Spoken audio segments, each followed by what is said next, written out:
Fajar di Timur Tengah kembali diwarnai kabar yang bikin dunia menahan napas.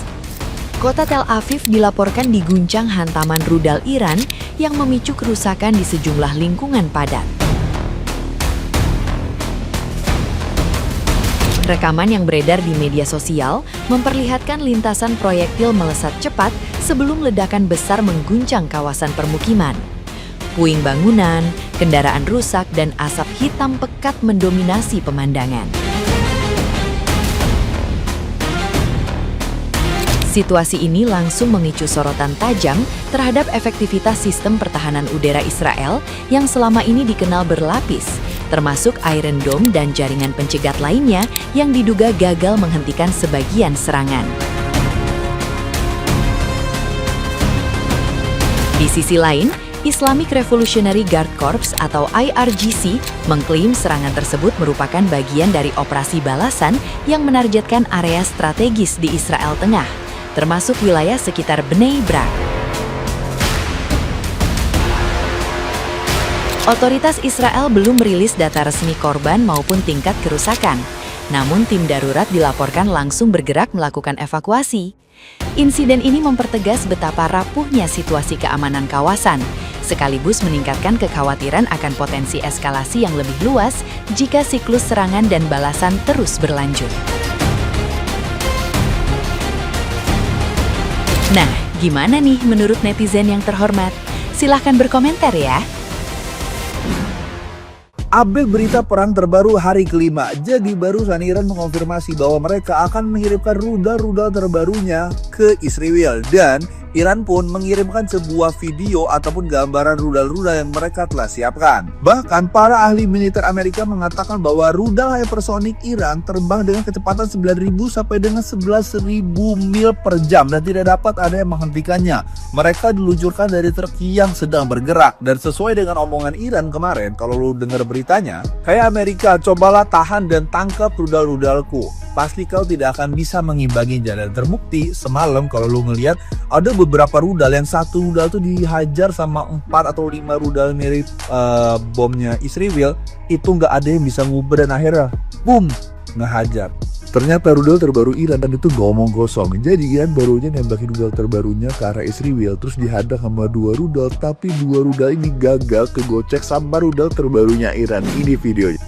Breaking news, kapal induk USS Abraham Lincoln ditembak rudal Iran. Hari ini rame banget guys, media besar Indonesia ikut mengutip kabar bahwa kapal induk Amerika Serikat USS Abraham Lincoln itu yang berada di Laut Arab sekarang ditembak rudal Iran.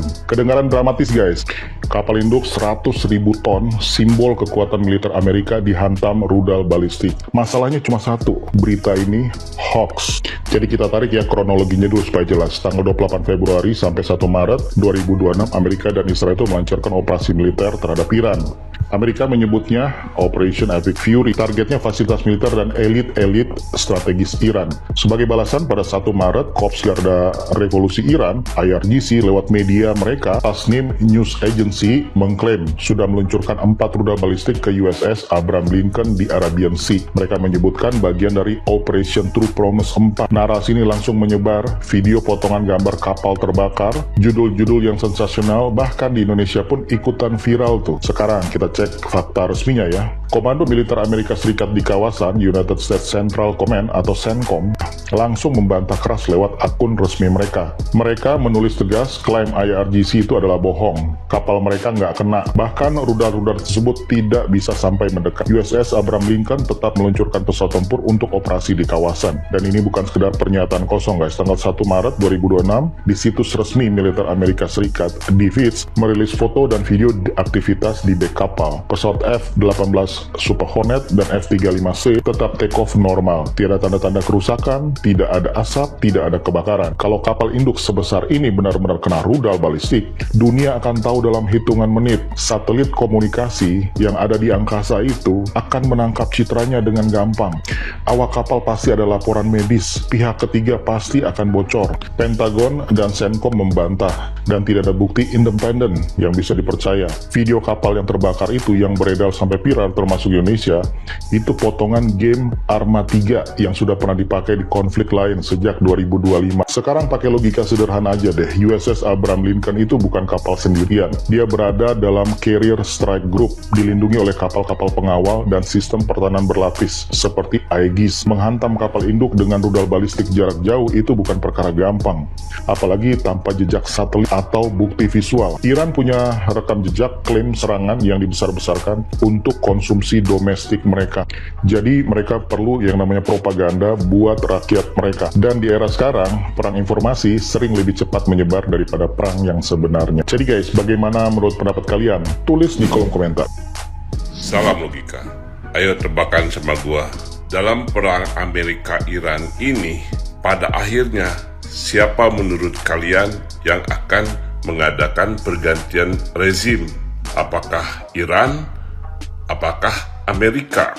Sebagai bahan pertimbangan untuk kalian, bahwa walaupun Al-Khamenei meninggal dunia, tetapi sistem kekuasaan Iran ini sudah terasah dalam berbagai badai geopolitik dalam beberapa dekade terakhir ini.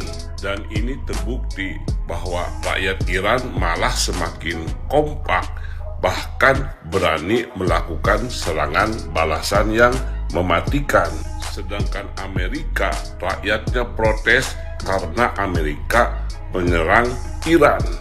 Dan ini menurut gua salah satu jalan untuk impeachment Presiden Donald Trump. Apalagi Ibu Yeni Wahid beberapa minggu yang lalu mengabarkan bahwa Kongres Amerika sedang menggodok undang-undang agar bisa mengimpeach Presiden Donald Trump. Jadi menurut gua Donald Trump lah yang akan dilengsarkan.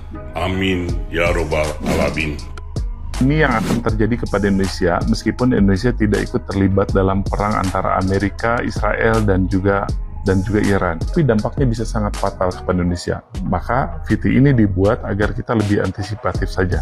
Salah satu titik yang rawan dalam perang ini adalah terganggunya Selat Hormuz. Selat yang menjadi titik perlintasan kapal-kapal pengangkut BBM ke berbagai negara, termasuk juga Indonesia. Maka harga minyak dunia itu akan naik, dan BBM di dalam negeri itu menjadi langka. Beberapa SPBU bisa jadi tutup, dan kendaraan-kendaraan kita itu tidak bisa digunakan, termasuk juga truk-truk pengangkut logistik. Beberapa industri juga nggak bisa jalan ya. Akibatnya di pasaran itu produk-produk itu terjadi kelangkaan. Kalau situasi ini terjadi dan kita lengah, maka kita hanya akan menjadi korban. Ditambah lagi kalau seandainya listrik terjadi pemadaman atau pemadaman bergilir. Artinya kulkas di rumah-rumah kita itu tidak lagi bisa digunakan untuk menyetok bahan makanan. Di sisi lain, lebih fatalnya kalau seandainya internetnya menjadi terganggu atau bahkan mati sama sekali. Dan ATM juga kosong. Sementara kendaraan-kendaraan kita nggak bisa kita gunakan karena tidak ada minyaknya. Nah, ini situasi yang mungkin saja terjadi, tapi bisa jadi tidak. Tapi antisipasi tentunya akan lebih baik daripada kita terlambat menyadari. Kenapa gue yakin perang dunia ketiga bakal terjadi? Gue bakal bahas ini dari sudut pandang psikologi santri ya. Gue sih yakin banget ya, hakul yakin orang-orang Syiah itu yang ada di Iran itu bakal habis-habisan buat ngebela junjungannya, yaitu Ali Khamenei. Karena pertama, gelar Ali Al-Khamenei itu adalah ayatullah, atau ya ayatnya Allah atau bukti kekuasaan Allah, bahwa ada seseorang yang tingkat keimanan dan keislamannya itu full dari sudut pandang Syiah loh ya. Bahkan si gelar ayatullah ini gelarnya tuh udah tinggi banget, itu melebihi Hujjatul Islam. Kalau Hujjatul Islam tuh kalau zaman dulu tuh Imam Ghazali ya. Kedua, ayatullah Ali Al-Khamenei ini adalah keturunannya Rasulullah SAW. Itu udah terverifikasi DNA, udah diakuin dunia ya emang keturunannya Rasulullah. For your information ya, jadi Syiah itu adalah aliran yang sangat amat mencintai, menghormati, dan sangat amat mengagungkan keturunannya Rasulullah SAW. Bahkan 12 imam Syiah itu 12-12 itu keturunan Nabi. Pokoknya perbedaan Syiah sama kita itu dari khilafahnya itu kan, kalau kita kan khilafah Rasyidin ya kan, Nabi, habis Nabi Sayyidina Abu Bakar, Sayyidina Umar, Sayyidina Utsman, Sayyidina Ali ya kan. Nah kalau Syiah beda tuh, dari Nabi langsung ke Sayyidina Ali karena sepupunya Nabi dan karena menantunya Nabi ya kan, karena suaminya Siti Fatimah. Terus dari kan Nabi nih, Nabi wafat langsung ke Sayyidina Ali. Sayyidina Ali wafat langsung ke cucunya Nabi, Sayyidina Hasan. Sayyidina Hasan wafat langsung ke cucunya Nabi yang nomor 2, Sayyidina Husain. Turunan tuh, Sayyidina Husain wafat langsung ke Sayyidina Ali Zainal Abidin. Wafat lagi ke Sayyidina Muhammad Al-Baqir. Wafat lagi ke Sayyidina Ja'far Shadiq. Jadi semua imamnya itu keturunannya Nabi, cucu-cucunya Nabi. Itu makanya Syiah itu sangat amat mencintai keturunan Nabi. Dan si Ali Al-Khamenei ini adalah keturunannya Rasulullah SAW. Lu bayangin orang yang paling lu hormatin di dunia ini, terus juga imam tertinggi lu, terus dia juga keturunannya Rasulullah SAW. Udah gitu orang yang lu pajang fotonya di rumah-rumah lu, dan orang yang paling lu hormatin di dunia ini saat ini dibun-bun sama Israel, dibun-bun sama Donald Trump, sama Amerika. Pasti dong, reaksi dong. Soalnya gue tahu banget perasaannya gimana. Soalnya gue pernah aja nih, gue dulu pernah fanatik sama guru agama gitu kan. Itu disenggol dikit aja kita bawaannya pengen ya gitu tuh. Apalagi pokoknya yang terbaik lah buat kita semua.